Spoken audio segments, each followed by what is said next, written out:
Hey, this is Ish, and in today's talk, I want to go over how to increase your feminine energy. So, in my previous talk, I went over how to increase your masculine energy, and this is energy associated with a forward moving energy, which is very directional and is very active, and feminine energy is the opposite pole. So, this relates to being more receptive in nature, and rather than being very transcendental to life, feminine energy is immersed in life itself. So, both humans have both feminine and masculine energy. So feminine energy is very in touch with life itself. So we often say when we're referring to nature, for example, we don't say Father Nature, but rather we say Mother Nature. And the reason why that nature is associated with the feminine is that it constantly changes. And feminine energy is like that, that it's rather than being very predictable, it is unpredictable. And it cycles through life, and it's also associated with connection. So connecting with other people and being very involved with the things around you and really loving the life that you have. So, feminine energy brings that joy and passion in your life. And for a healthy human being, we need both masculine and feminine energy. So, the masculine energy provides a structure and a vision, while the feminine energy brings spark and joy into your life. So, if you have too much masculine energy and not enough feminine energy, you may notice some unwanted situations and scenario happen to your life. So typically, people who are on a mission in life, who are identified in their masculine energy, who are constantly focusing on their goals, and they step outside their body to focus on what needs to be done in an objective manner and go forth to it, are constantly in their masculine energy. But if they don't have the feminine energy also in addition, well, what will happen is that their life will start to feel very gray and dull. So it feels like life just is a sequence of routines. So you go to one task and then you go into the next, and everything just feels very objective and black and white, and there's no joy or spark that comes with the feminine energy. So a lot of the great art in the world and poetry and a lot of the music and emotions all come from the feminine energy. So when you look at like artists, for example, or poets, you can see that they have this certain quality in them, which is very expressive, and that's what the feminine energy brings is it expression and joy for life. So if you are currently like working too hard or too much in your um, on your focus and mission in life, you'll notice that you'll start to animate this in your life, both in the way you conduct yourself and how others perceive you. So you might start to become a bit more hardened and a bit closed off and rigid if you're too much in your masculine. So the feminine will allow you to relax and really enjoy life for what it is. And a wonderful movie that illustrates what happens when you don't have enough feminine energy is the 2002 movie Equilibrium.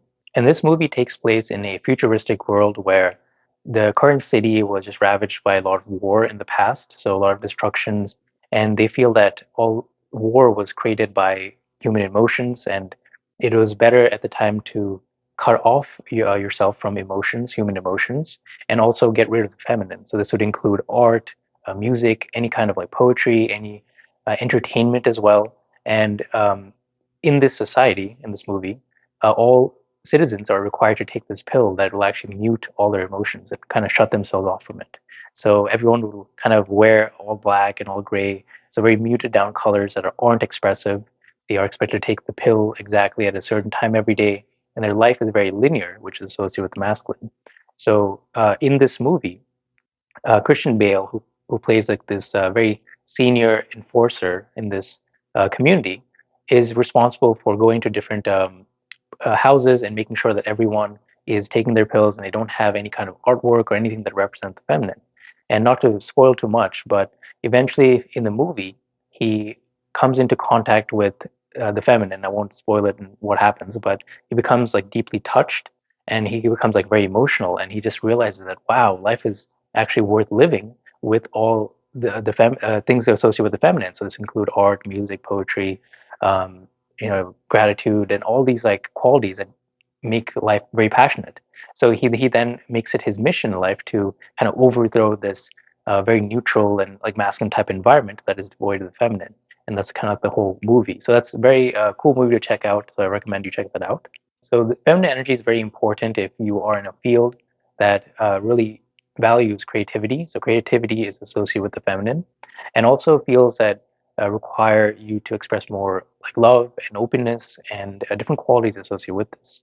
So, and also when it comes to dating and relationships, what I typically find is that For a lot of people who are identified more with the feminine side, if they start to take on different jobs that require them to operate out of their masculine all the time, such as being a senior manager at a company where you're becoming very linear and logical, and you aren't really relying on your emotions, rather your thoughts and how you think. This is associated with the masculine.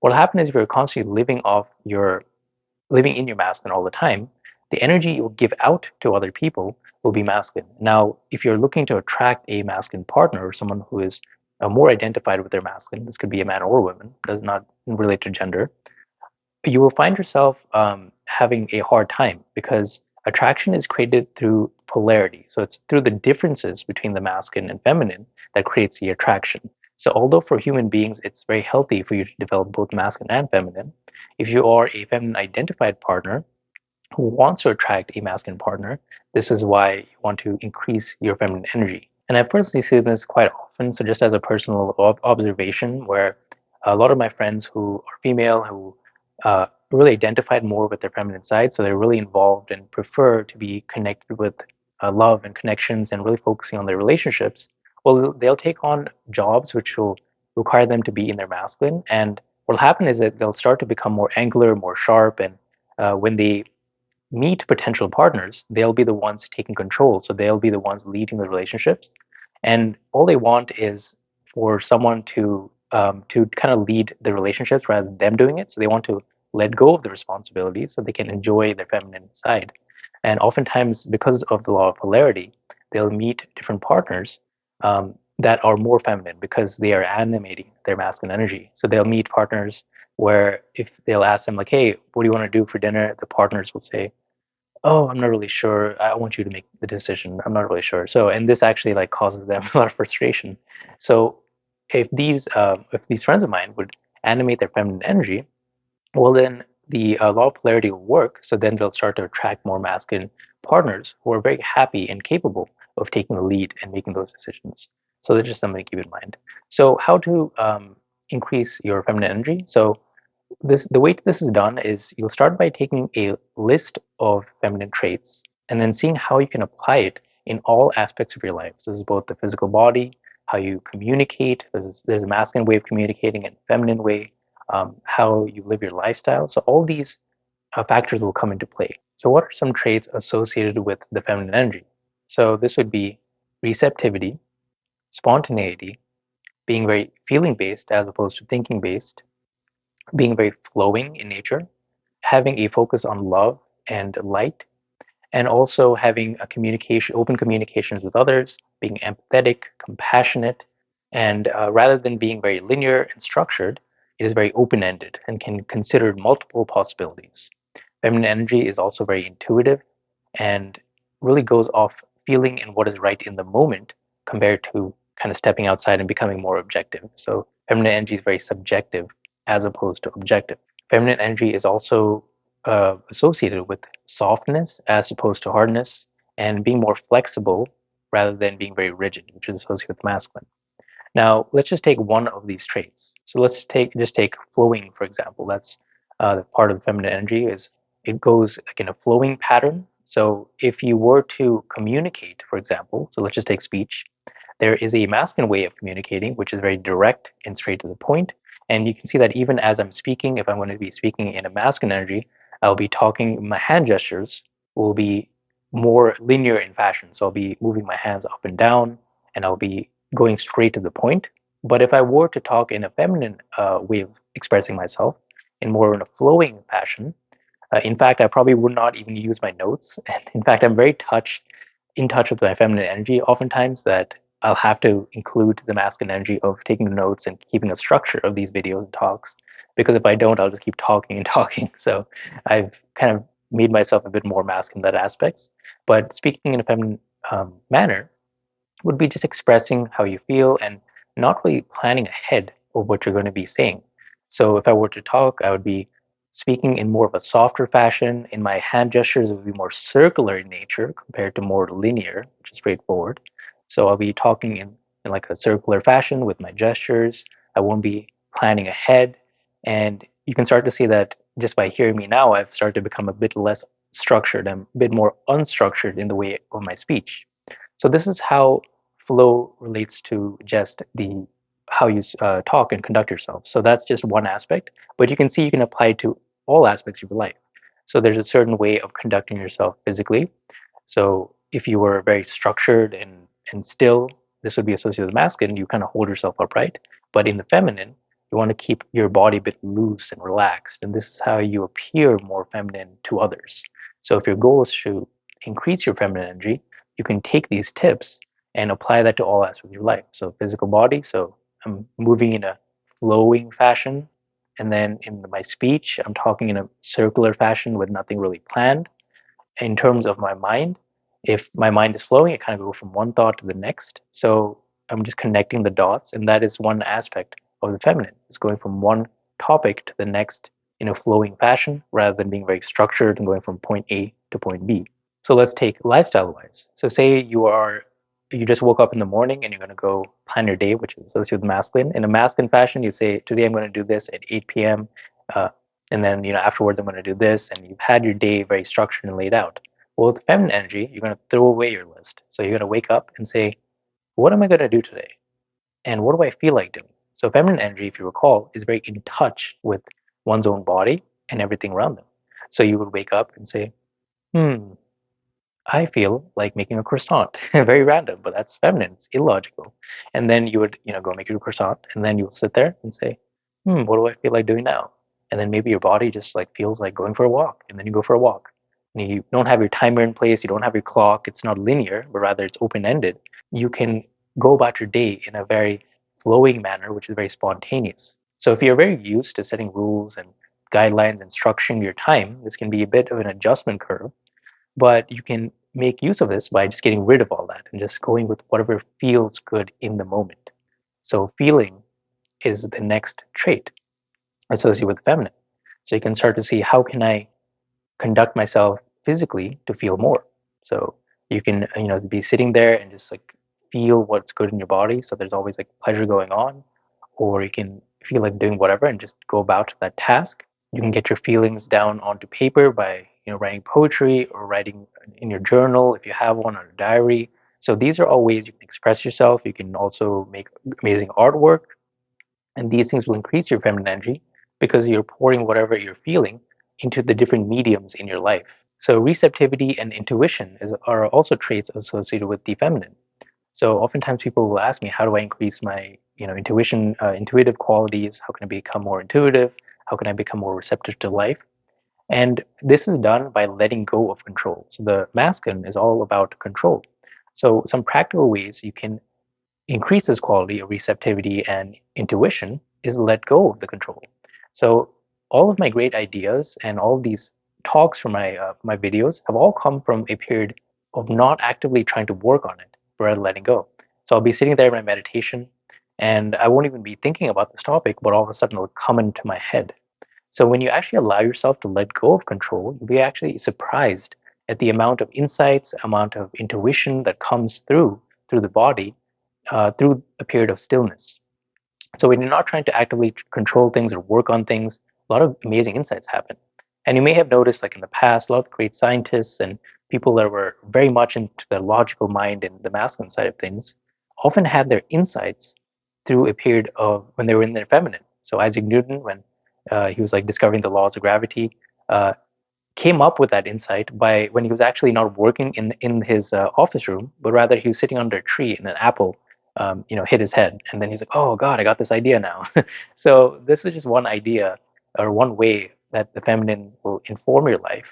Is it you will get all these insights and ideas through a period of just letting go of control. So practice different ways of letting go of control in your life, and you'll start to tap into this quality. Another trait associated with the feminine is softness as opposed to hardness. And some other qualities associated with softness could be flexibility and malleability and adaptability. So just kind of going along with what's happening and bending, not being so rigid. And in Taoism, they actually talk about this a lot. And I forget the specific reference, but they've mentioned a hard object. I think this was a tree, like kind of like a sturdy kind of tree, where over time it would get destroyed by winds and different things, by different cycles of nature. because it is unwilling to bend. So it's very rigid, and as a result, it is met with the misfortune because it's not able to adapt. But the willow tree, or I think it's a willow or bamboo, is able to flow with the winds and flow with everything else. So it offers no resistance. So whatever happens, it kind of just adapts to it. And water is a good example of this, where whatever container you put it in, it is okay with it. It doesn't. It can be poured in a pot. It can be poured in a cup. It can be poured in the floor. It'll just go downstream. It doesn't really matter where you place it. It will adapt. And that's kind of like the a lesson that you can learn, that you want to be like water in the sense that you can adapt to whatever's going on. So how can we do this practically, right? So I'm giving like a very esoteric examples because the feminine is associated with a lot of esoteric concepts. So when it comes to conducting your body, how can you sit in a softer manner? So rather than being very rigid and like very in your masculine, if you're in a field that emphasizes the feminine and you want to increase your feminine energy, how can you sit in a softer manner? In terms of your speech, how can you conduct your speech so your voice sounds softer as opposed to hard? So if I were to say the phrase, what are you doing? If I say it in a masculine manner, I'd say, hey, what are you doing? It sounds very linear, straightforward, harsh. But if I say it in the feminine manner, I would say, what are you doing? So you notice how my voice got a bit softer, it's a bit more flowy. And if you just practice these specific things for a trait, then you'll start to notice that your feminine energy just increases and you will become more feminine, and also other people will perceive you as more feminine. So the way to conduct these techniques is to take one of these traits at a time and work on it. So focus on one trait and see how you can apply it in all aspects of your life. So how can I, for example, if I'm going to be talking about softness, how can I wash my dishes in a soft manner? How can I conduct my posture in a soft manner? What clothes will make me appear a bit softer in nature and more gentle? So these are all questions you can answer and ask yourself, and then practically do those things. So try to see in all aspects of your life how you can apply this one trait. And obviously, you can see that there's so many iterations of this. There's so many different scenarios where you can practice this. So it'll take you a while to learn, but once you've mastered one trait, then go to the next. So the next might be intuition. So how can I go about my day in an intuitive manner? So just going with whatever feels good or whatever feels right in the moment. How could I approach, my health in an intuitive manner? So just doing whatever feels right in the moment. And a lot of people go to the gym, for example. They'll say, "Today I'm going to work on my chest. Tomorrow I'm going to work on my legs." And this is going to happen regardless of how I feel. That's a very masculine way of doing things, very linear. In a feminine manner, you can say, oh, okay, you know what? Actually, my legs are a bit sore, so I'm going to do something else today. Maybe go for a walk. And that's a feminine way of approaching things. So you can start to see how you can use all these traits in your different aspects of your life. So I hope you like this talk. Thank you.